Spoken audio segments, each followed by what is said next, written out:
How to use castor oil for eyelashes. For best results, make sure you use cold-pressed castor oil. It's the kind with the greatest concentration of nutrients. Vaseline, coconut oil and castor oil serum method. 1. Take a clean, tiny container or jar to make this serum. 2. Now add 2 parts Vaseline, 1 part coconut oil, and 1 part castor oil. 3.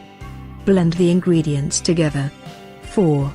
With an eyeliner brush or a clean mascara wand, apply 1 coat of this mixture to your upper and lower lashes. 5. Leave it on overnight and wipe it off in the morning using makeup removing wipes.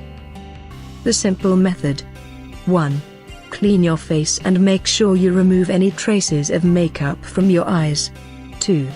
Get hold of a clean mascara wand or a clean eyeliner brush. 3. Dip it into the castor oil and carefully apply the oil on your upper and lower lash line, making sure it thoroughly coats each lash. 4. Leave it on overnight, and you can remove it in the morning with a makeup wipe or some rose water.